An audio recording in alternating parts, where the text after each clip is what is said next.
방금 읽으신 성경을 근거해서 웨스트민스터 소회리 문답 강의 50번의 질의는 이것입니다. 이 계명에 요구하는 것은 무엇입니까?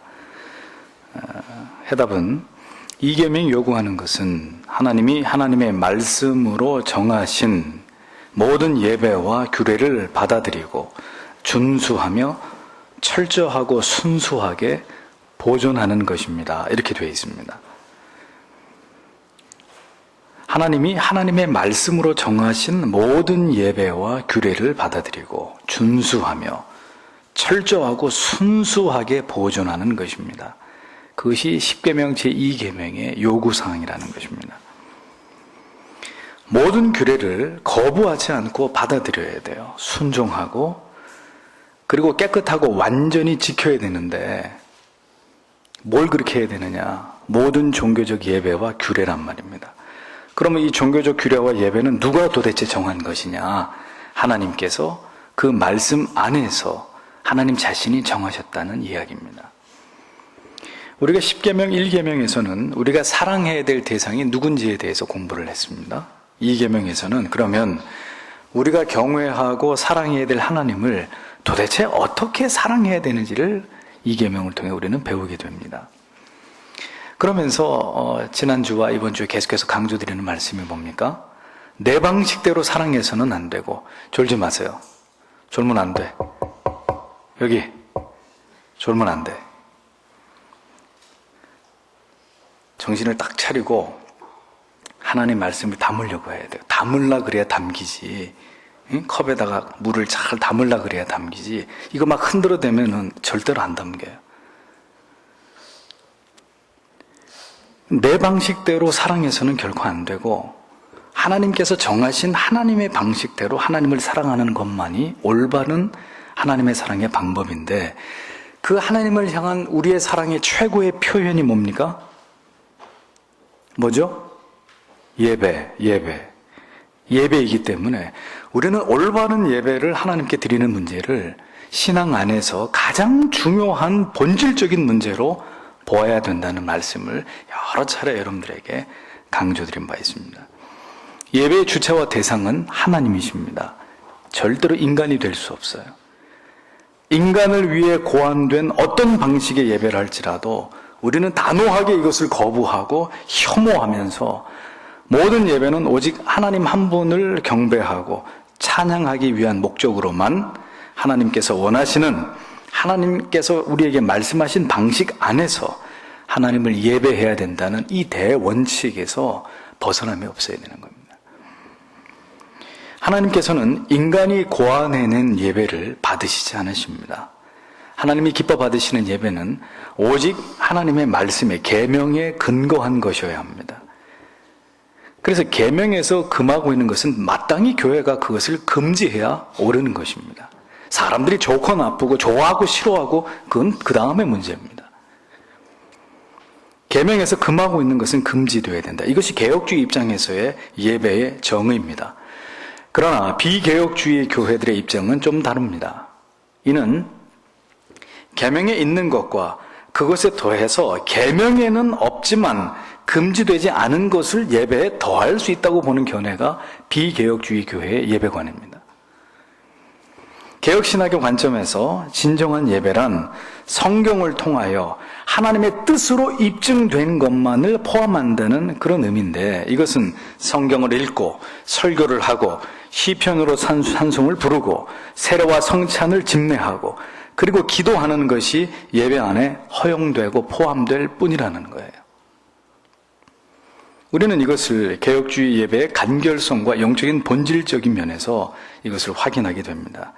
하지만 이제 로마 카톨릭은 이 성경에 정한 예배 틀 안에서 절대로 만족하지 않고 성경에 존재하지도 않는 두 가지의 성례는 성경에도 나오기 때문에 세례와 성찬은 그대로 로마 카톨릭 교회도 그대로 그것을 따라가지만 문제는 그 외 5가지의 성례는 성경 어디에도 나와 있지 않은 그래서 2가지의 성례와 5가지의 성례를 추가해서 7가지 성례를 행함으로 그들은 구원을 이야기합니다.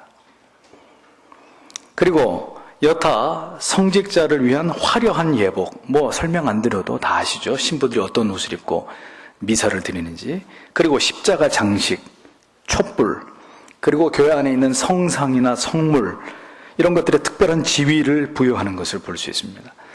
그리고 성경도 66권 정경에 7권의 외경, 가경을 포함해서 73권을 정경으로 인정하고 있는 것이 가톨릭입니다. 그러면 천주교의 예배만 이렇게 반성경적이고 그들의 예배만 성경에서 위배되는 것이냐? 오늘날 다수의 개신교도들, 심지어 장로교회도, 더 나아가서 개혁교회라 자칭하는 교회들까지도 비개혁주의적인 관점의 예배를 수용하고 있는 것을 어렵지 않게 볼 수 있습니다. 교회사 속에서 지극히 하나님을 경외하면서 신앙의 가장 많은 유산을 우리에게 남겨준 그 신앙의 황금기에는 철저하게 교회에서 배척되고 제외됐고 비판되었던 그런 일들이 작금에 와서는 버젓이 교회 안에 유입돼 들어와서 비개혁주의적인 예배에 골격을 이루고 있는 것을 우리는 보게 됩니다. 언제부턴가 개신교회도 목사들이 가운을 입습니다. 가운만 입으면 다행인데 여기다가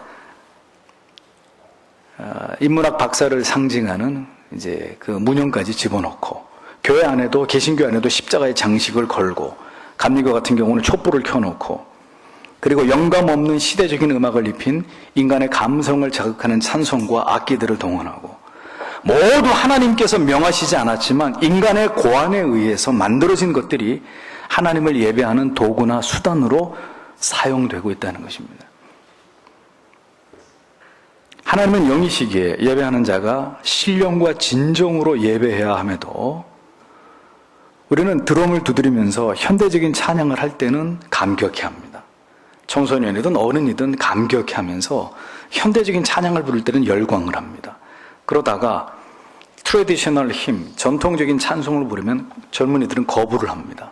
부르기 싫다는 거예요. 그리고 설교가 시작되면 인의 지루함을, 육체의 피로를 견디지 못하고 예배에 대한 부주의함과 조름으로 일관하는 그런 예배를 하나님께 드립니다.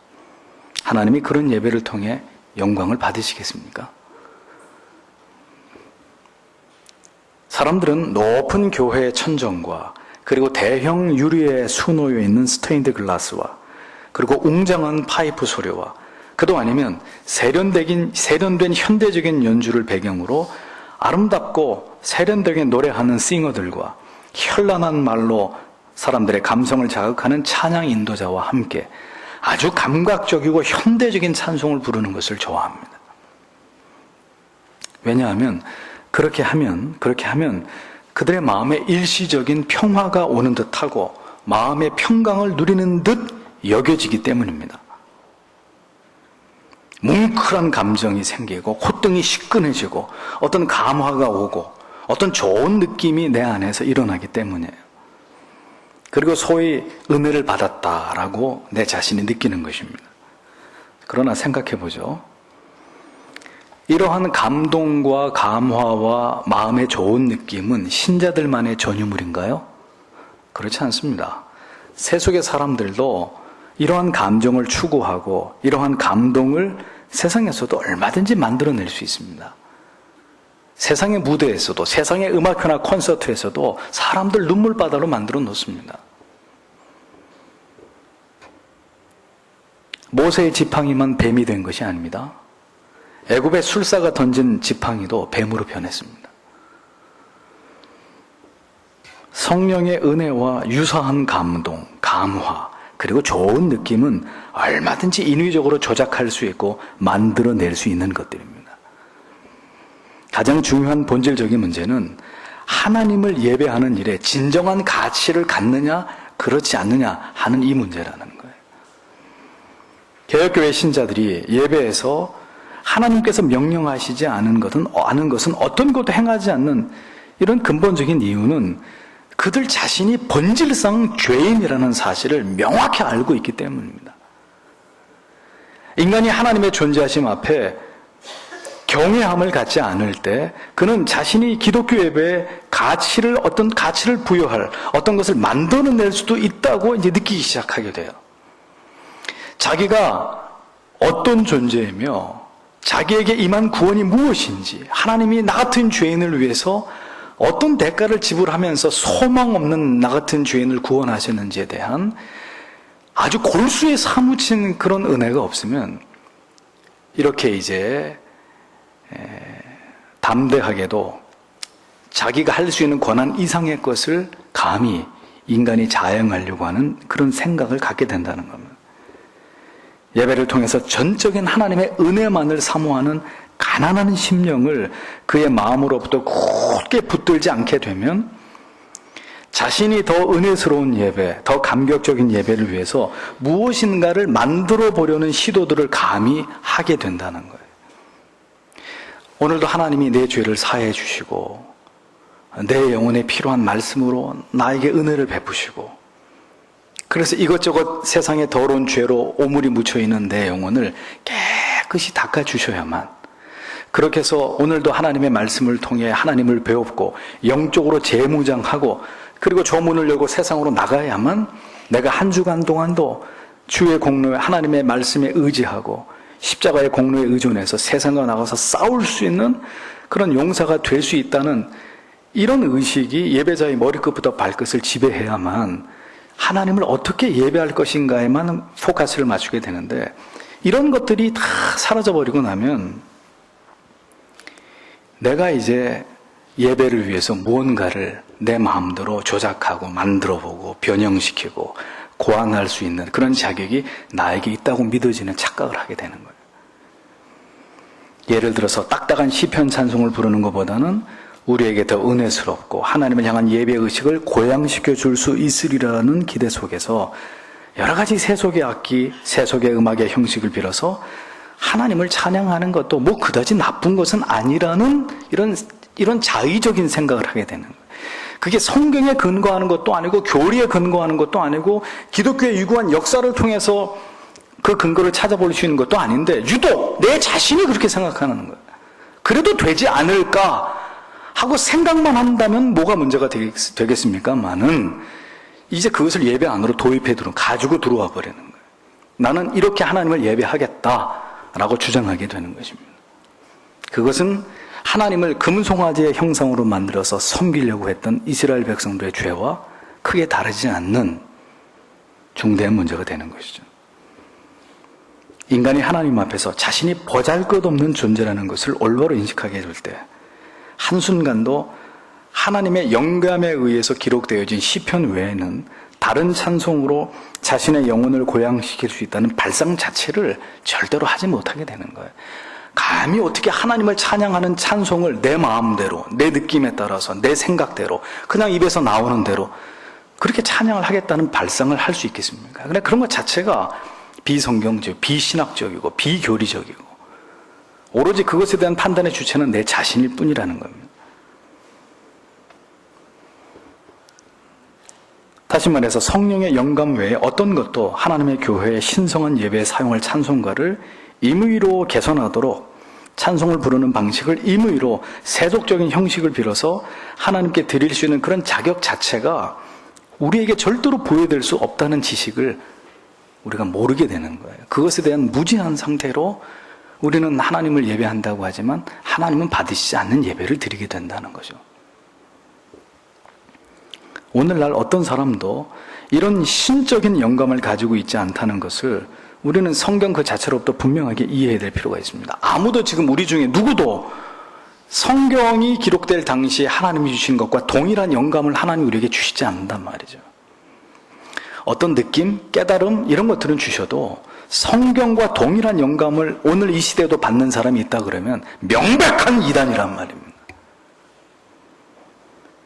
요한계시록 22장 18절 19절을 흠정역으로 보면 내가 이 책의 대언의 말씀들을 듣는 모든 사람에게 증언하노니 만일 어떤 사람이 이것들에다 더하면 하나님께서 이 책에 기록된 재앙을 그들에게 더하실 것이요 만일 어떤 사람이 이 대언의 책의 말씀들에서 빼면 하나님께서 생명책과 거룩한 도시와 이 책에서 기록된 것들로부터 그의 부분을 빼시리라 라고 기록된 말씀을 주의 깊게 보아야 할 것입니다.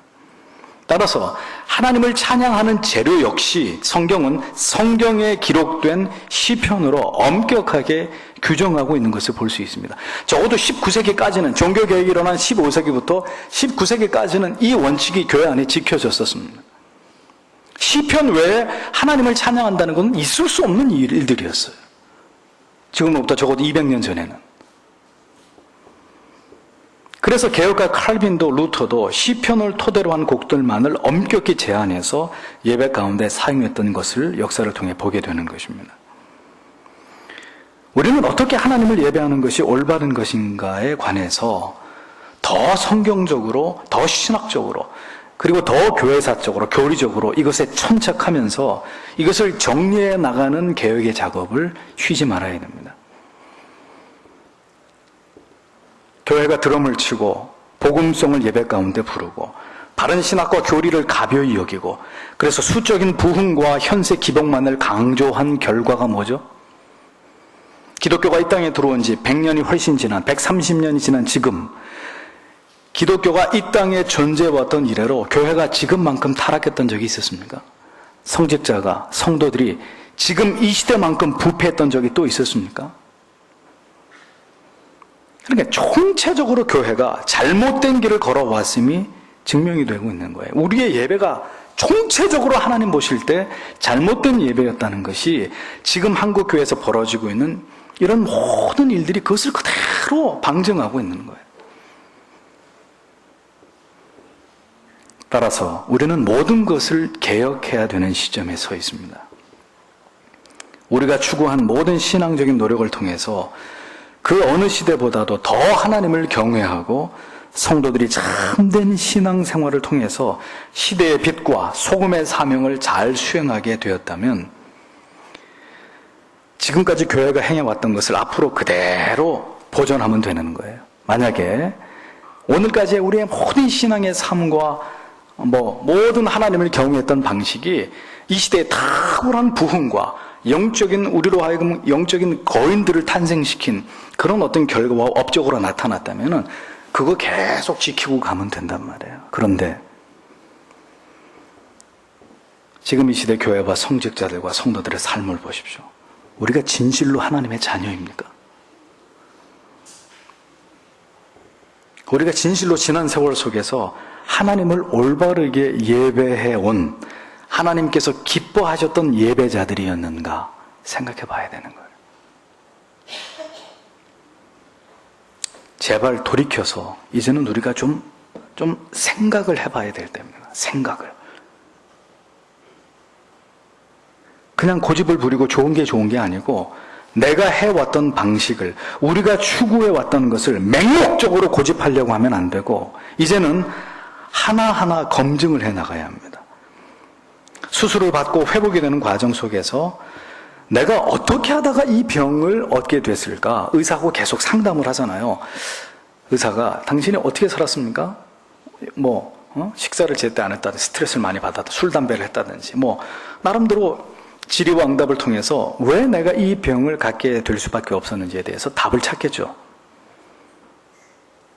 그리고 나서 의사가 뭐라 그러겠습니까? 다시 내 얼굴 안 보려면 이거 분명히 끊고 이거 반드시 결단하고 시작하십시오. 이런 얘기들을 해주겠죠. 마찬가지입니다. 이 시대의 교회도 목회자도 성도들도 가던 길을 멈추고 지금까지 걸어온 길을 돌이켜보면서 바른 길을 걸어왔는지, 과연 무엇이 문제였는지, 무엇 때문에 우리가 오늘 이러한 상황을 맞이하게 됐는지를 철저하게 점검해 봐야 되는 것입니다. 그러면 여러분들이 이제 이런 말씀을 하실 겁니다. 그러면 이것도 안 하고 저것도 안 하고 다 하지 않으면 그러면 그게 옳은 겁니까? 다 안 하면 그러면 예배의 형식은 순수하게 보존되는 것입니까? 그럼 안심해도 되는 겁니까? 하나님께서 개혁주의적인 예배 형식을 이제 따른다고 해서 우리가 하나님을 향해서 그렇게 하나님 예배한다고 해서 그러면 그런 예배는 하나님이 무조건 다 받아주시는 것이냐? 물론 그것도 아닐 것입니다. 지상교회가 아무리 하나님을 바른 방법으로 예배하려고 하나님을 기쁘시게 하는 예배 형식을 만들어 놓는다고 해서 그게 완전하다고 생각할 수는 없는 거죠. 다만 여전히 우리의 죄가 있고 예배는 불완전할지 모르지만 그럼에도 불구하고 하나님께 올바르게 예배하기 위해서 부단히 하나님의 말씀을 통해서 그리고 신학과 교리를 통해서 역사에 기반해서 교회와 예배를 개혁해 나가면서 마음을 다해서 하나님을 섬기려고 하는 교회와 그런 교회와 성도와 목사와 전혀 이러한 본질에 대해서는 마음을 두지 않고 모든 예배의 초점이 사람에게 맞추어져 있고 모든 예배 형식과 내용이 하나님이 아닌 사람의 즐거움에 유희에 그 초점이 맞추어져 있는 교회와 예배를 하나님이 절대로 동일하게 생각하시지 않는다는 거예요. 우리가 아무리 노력해도 여전히 불완전할지라도 불완전하기 때문에 완전을 향해서 끊임없이 올바른 것을 추구하려고 하는 교회와 아예 거기에 대해서는 어떤 마음도 없이 그냥 우리 식대로 우리 마음대로 우리 좋은 대로 하겠다고 하는 교회와 하나님은 절대 같이 생각하시지 않는단 말이에요. 하나님이 어떤 교회와 예배를 더 기뻐하실까요? 여러분들의 양심으로 대답을 해보세요. 찬양을 통해서 전혀 죄를 고백함으로 죄사함을 받지 않은 영혼들이 심지어 그 찬양을 시작하기 직전까지 입으로 마음으로 죄를 짓고 그 찬양이 끝난 직후에도 다시 죄를 이어가면서 그러면서 찬양 시간만큼은 신나게 찬양을 부르고 그 시간만큼은 스스로 감격하고 스스로 감화를 받는 모습을 하나님께서 보고 계신다면 이건 코미디 같은 일이 아니고 뭐냐 이거죠.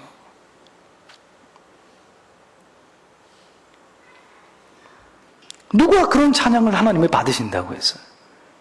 노래방 같은 찬양을 하나님이 누가 받으신다고, 언제 받으신다고 했습니까?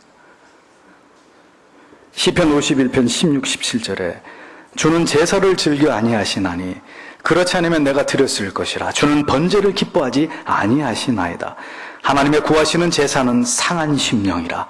하나님이여 상하고 통회하는 마음을 주께서 멸시하지 아니하시리이다 라고 말씀하면서 예배자의 심령에 갖추어져야 될 정서가 무언지를 시편은 정확하게 우리에게 가르쳐주고 있습니다. 자, 졸리시니까 찾아보세요. 이사야 1장 12절에서 15절을 읽겠습니다. 이사야 1장 12절에서 15절.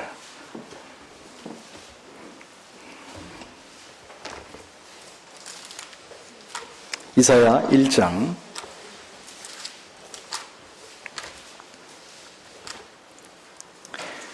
12절에서 15절까지 다 함께 같이 읽겠습니다.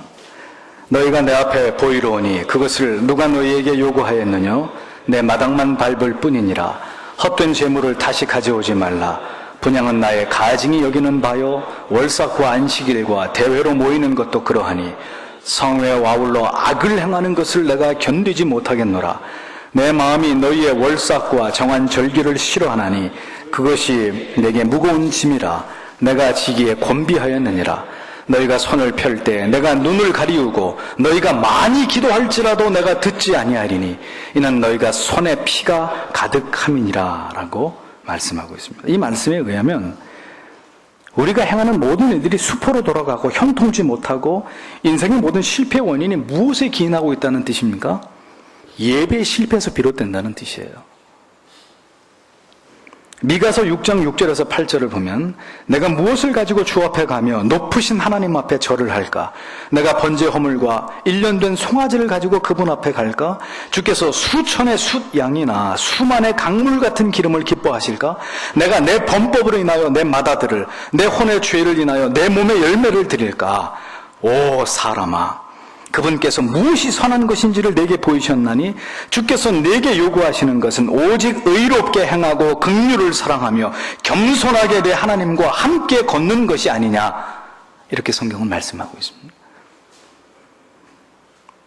성도에게 있어서 온 마음을 다한 예배 이상으로 중요한 것은 없다는 거예요. 마음을 다하고 뜻을 다하고 그리고 삶까지 녹아있는 그 예배 이상으로 중요한 것은 없다고 성경의 모든 구절들은 이 중요성을 강조합니다. 그 이상의 신앙에서 중요한 본질은 없다는 거예요. 그 이상의 올바름을 추구하면서 하나님께 받으시기에 적합한가 그렇지 않은가를 심도 있게 논하고, 그렇지 않은 예배를 심지어 혐오하라고까지 교회가 가르칠 만큼 그만큼 심각한 문제는 없다는 겁니다. 웨스트민스터 대교리 문답, 여러분들이 지금 소요리 문답을 공부하고 계시는데, 자, 이거보다 더 수준이 높은 웨스트민스터 대교리 문답 109문에 이 부분을 이렇게 설명합니다. 제2계명에서 금지된 죄는 무엇인가? 제2계명에서 금지된 죄는 또 우리가 자신들이 고안했든지, 잘 들으세요. 제 얘기가 아니란 말이에요. 여러분들이 자꾸 저보고 별나다 그러는데 잘 보십시오. 자신들이 고안했든지, 전통에 의해 다른 사람들로부터 받았든지, 고대 제도, 풍속, 경건, 선한 의도 혹은 다른 구실의 명목 아래 예배에 추가되거나 삭감하여 하나님의 예배를 부패하게 하는 미신적인 고안이며 성직 매매, 신성 모독이며 하나님이 정하신 예배와 규례에 대한 모든 태만과 경멸과 방해와 반항이다, 이렇게 얘기합니다. 그것을 이 계명에서 금지했다는 거예요. 인간의 모든 고안들, 인간이 창조해낸 것들, 하나님의 예배를 부패하게 만드는 것들이라고 규정합니다. 또 예배에 대해서 인간이 보이는 태만, 경멸, 방해, 반항, 이런 거 다 이 계명이 금하고 있다고 웨스트민스터 대교리 문답 109번에서 진술하고 있습니다. 웨스트민스터 대유리 문답 강해를 쓴 G.I. 윌리엄스는 이 부분을 해설하면서 이렇게 지적을 합니다. 지난 100년 동안 개혁주의 교회 또는 개신교의 칼빈주의 계통의 교회에서 하나님의 예배를 부패하게 했던 특별한 부패는 무엇인가? 영감된 시편 찬양을 단순한 인간적 작곡으로 대체하는 행위이다. 신적 예배에 일반적인 기악적 음악을 도입하는 행위이다. 우리는 종교개혁 시대에 영감된 시편 찬송이 개혁주의 교회와 개신교의 칼빈주의 교회의 주된 찬송가였으며, 기악적 음악은 신적 예배를 부패하게 만드는 비성경적인 것으로 거부했음을 깨달아야 한다. 존 칼빈과 존 낙스 그리고 다른 많은 종교개혁자들이 이러한 입장을 취했다. 스코틀랜드와 영국 그리고 아일랜드 장로교회와 회중교회 가운데 이 순전하고도 단순한 성경적 예배가 200년 동안이나 지속되었다. 영감되지 못한 찬송과 기악적 음악이 도입된 이후 양심 있는 많은 그리스도인들은 이러한 예배의 음악의 새로운 도입을 강력히 반대하였다. 중략하고, 이러한 청교도적인 예배의 원리를 여전히 고수하는 자들은 시대에 뒤떨어진 이상한 사람들로 간주된다. 그러나 실제로 이들만이 칼빈주의 종교개혁자들과 청교도 신학자들에 의해 일반적으로 수용된 이 종교개혁적 진리의 기초를 둔 신적 예배의 원리를 고수하는 유일한 자들이다. 이렇게 해설을 하고 있습니다. 하나님께서 기뻐하시는 예배 드림에 우리가 왜 이것을 이렇게 중요하게 여기느냐? 여러분은 지적이 옳습니다. 목사님, 다른 교회는 안 그러고 우리 교회도 전에는 안 그랬는데 왜 목사님이 와가지고 하나부터 열까지 다 뜯어고치고 뭐 안 된다 그러고 그렇게 하십니까? 저도 쉬운 거 좋아하는 사람이에요. 정말 이거 뒤집어서 보여드릴 수도 없고, 저도 편한 거 좋아하고요. 저도 뭐 이렇게 격식 갖추는 거 이런 거 너무너무 싫어하는 사람이에요. 우리끼리는 그럴 수 있어요. 우리끼리는 죄인들끼리는 뭐 그런 거 따지고 뭐 물론 기본적인 예의는 지켜야 되겠지만, 여러분 제가 저한테 그렇게 한다 그러면 제가 아주 몹쓸 사람이에요. 그런데 지금 뭘 가지고 말씀드리는 겁니까? 뭘 가지고 피를 토하듯 이런 말씀을 여러분들에게 드리는 겁니까? 하나님을 바르게 경배하자 이겁니다. 하나님이 어떤 분이신지를 바로 알자. 그분이 우리에게 무엇을 요구하는지를 성경이 말씀하고 있는데 이걸 왜 무시하냐 이거죠. 교리가 그것을 우리에게 가르쳐주고 있고, 기독교의 유구한 역사가 그 어느 시대보다도 하나님을 뜨겁게 사랑했고 최고로 하나님을 경외했던 그런 믿음의 대선배들이 이렇게 하나님을 예배하라고 가르쳐줬는데, 아니 왜 그것을 깡그리 다 무시하고 불과 생겨난 지 100년도 안 되는 잘못된 전통을 교회 안에 가지고 와서 교회를 이 지경으로 만들어 놓느냐 이겁니다. 그것이 잘못됐다고 말씀드리는 거예요. 잘못됐다고.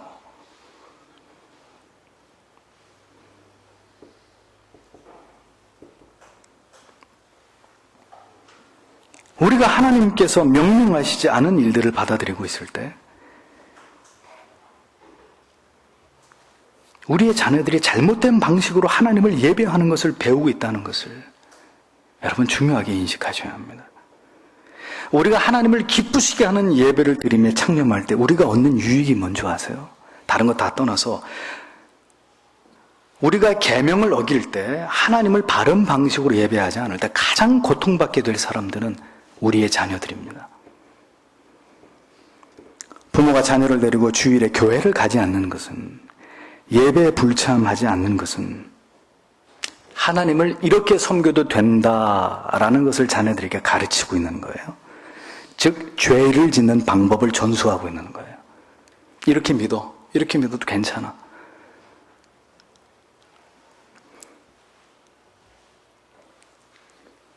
이것은 복음의 능력과 역사를 가로막는 가장 큰 장애물이 되는 것입니다.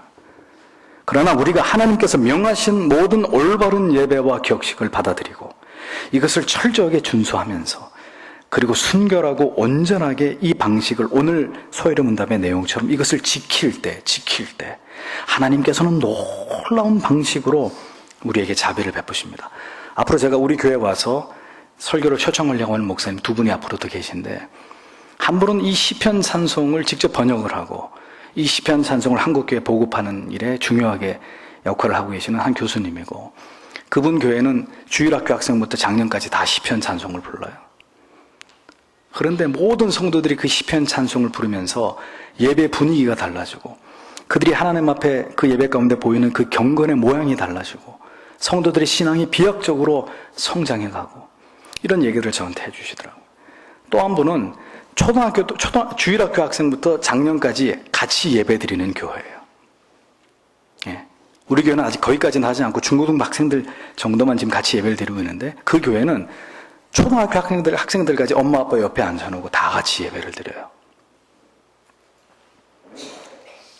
그런데도 주일학교 학생들이 분명한 신앙의 고백을 하고, 처음에는 많은 부작용과 어려움이 있었는데 이제는 주일학교 학생들의 거의 대부분이 목사님의 설교를 90% 이상 정도 다 이해해요. 그리고 아이들이 깍듯하게 교회 어른들을 존경하고, 왜냐하면 그걸 철저하게 가르치니까, 부모 공경,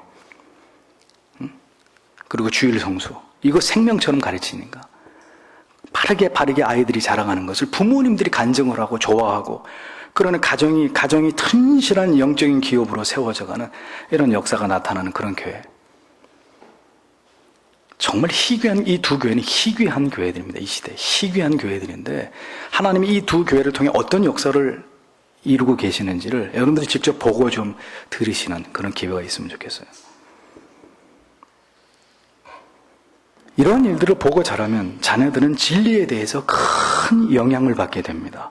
엄숙하게 예배하면 할수록 어린 자녀들의 가슴 속에 하나님께서 어떤 존재인지에 대한 깊은 인식과 그리고 정확한 그 하나님을 예배하는 그 느낌이 뿌리를 내리게 되는 거예요. 그 영혼에. 그들이 나중에 커서 어른이 되어도 하나님께 이렇게 해도 괜찮겠지, 봐주시겠지, 적당히 여겨주시겠지, 이렇게 추측하고 하나님을 생각하고 하나님을 신앙하지 않는 자녀들로 장성해야 할 것입니다. 그들은 오히려 그분이 스스로 자신이 누구이심을 보여주신 것을 쫓아서 그렇게 그분을 생각하고 그분을 배우고 그분을 사랑하고 그분을 경외하는 그런 삶을 살아가게 될 거예요. 어떤 예배를 통해서요? 하나님이 기뻐 받으시는 올바른 예배를 통해서. 이렇게 바로 하나님의 말씀 가운데서 명령하셨던 대로 하나님께 드리는 예배를 순종하고 온전하게 지키려고 노력하는 교회 속에서 하나님의 백성들과 그의 자녀들은 특별한 방식으로의 축복을 경험하게 되는 것입니다. 그러므로 기억하십시오. 참된 예배는 그분의 말씀 가운데 명령하신 것들로만 가득 채워넣고, 그리고 이것을 어떤 외부의 어떤 시류의 어떤 변화와 흐름이 있어도 다 그것으로부터 차단해 놓고 이것을 보존하는 거예요. 지키는 거예요. 너희들은 뭐 어떻게 예배드리는지 상관없어. 뭐 너희 교회는 뭐 춤을 추든지 뭘 하든지 관계없어. 우리는 진리가 우리에게 가르치는 이 방식대로 나와 내 자녀들과 내 손자 손녀들까지 우리는 그렇게 하나님을 예배하는 교회와 성도가 될 거야. 이거 지켜가는 겁니다. 그것만이 하나님을 하나님 되시게 하는 올바른 예배의 방식이 되는 것입니다. 이것은 저 인간 목사의 말이 아니라 성경의 가르치며 장구한 역사를 자랑하면서 믿음의 조상들이 그렇게 하나님을 예배해왔던 방식입니다. 저는 우리 회영교회가 어떤 어려움이 있어도 다시 성경으로 돌아가고자 하는 이 개혁에 종지부를 찍는 그런 교회가 되길 원합니다. 멈출 수 없습니다. 수술을 시작했으면 끝을 봐야 됩니다. 살든지 죽든지 끝을 봐야 되잖아요. 하다가 중간에 다 펼쳐놓고 난 몰라 못 살려 그럴 것 같으면 시작도 하지 말았어야죠. 말씀대로 가보는 것입니다. 목사는 더 이것을 위해 연구할 것이고 더 많은 신학교 교수들에게 자문을 구하면서 더 많은 책들을 섭렵하면서 중단 없는 개혁을 계속해 나가려고 합니다. 그것이 여러분들을 섬기는 제 방식이고 여러분들을 사랑하는 제 방식입니다.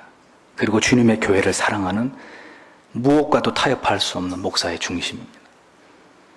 부디 존경하는 성도 여러분, 개혁 교회를 섬기는 의식 있는 성도 여러분, 하나님이 원하시는 개혁을 이루어가고 그 위대했던 그 웅장한 외형이 웅장한 것이 아니라 그 신앙의 거인들을 탄생시켰던 그 시대 그 교회를 복원하는 일에 여러분 모두가 힘을 모아주시고 그리고 기도해 주십시오. 기도가 없으면 절대로 이루어질 수 없는 일이에요. 기도의 엔진이 불이 붙어야 비로소 그 비행기는 이륙할 수 있습니다. 비행기가 떠야 되는데 뜨지 못하고 활주로만 막 정신없이 돌아다닌다. 흉물이에요, 흉물. 다른 비행기도 못 뜨게 하고 딱 지면을 박차고 쫙 하고 구름을 뚫고 올라가야 되는데 그건 지식만으로 되는 게 아니에요. 그건 교리 가지고 되는 게 아니에요. 깨닫고 그리고 가슴에 불이 타면 그것을 기도의 희망단에 쏟아 부어서 하나님 이것을 이루어 주시옵소서. 이렇게 내 당대에 이렇게 하나님을 신앙하고 그것을 내 자식에게 그리고 손자 손녀들에게까지 하나님 내가 이거 전수하고 하나님 앞에 가겠습니다. 이것이 오늘 저와 여러분들의 사명이 되어야 할 것입니다. 기도하겠습니다.